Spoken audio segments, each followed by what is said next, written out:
Adlaw nga Biyernes karon mga kaigsuunan, petsa 2 sa bulan sa Hulyo tuig 2021. Unang Biyernes karon sa bulan, first Friday of the month. Ang pagbasa kinutlo gikan sa Ebanghelyo sumala ni San Mateo, kapitulo 9, bersikulo 9 ngadto sa 13. Unya mibiya si Jesus ni adtong dapita ug samtang naglakaw siya, nakita niya ang usa ka kobrador sa buhis nga ginganlag Mateo nga naglingkod sulod sa iyang opisina. Miingon si Jesus kaniya, "Sunod ka nako." Mitindog si Mateo ug misunod kaniya. Samtang nagkaon si Jesus dito sa balay, may daghang kobrador sa buhis ug mga makasasala nga miduol ug misalo kaniya ug sa iyang mga tinun-an.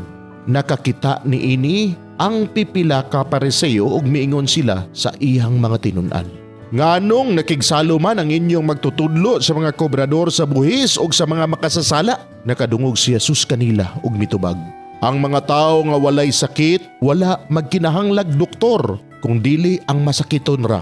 Susihan ninyo kung unsay kahulugan ni ining bahina sa kasulatan nga nag-ingon, pagka maluluyon ang akong gusto, dili mga halad, kay wala ako muanhi aron pagtawag sa mga matarong, kundili sa mga makasasala." Mga igsuon ang Ebanghelyo sa Ginoo. Daygon ikaw o Kristo.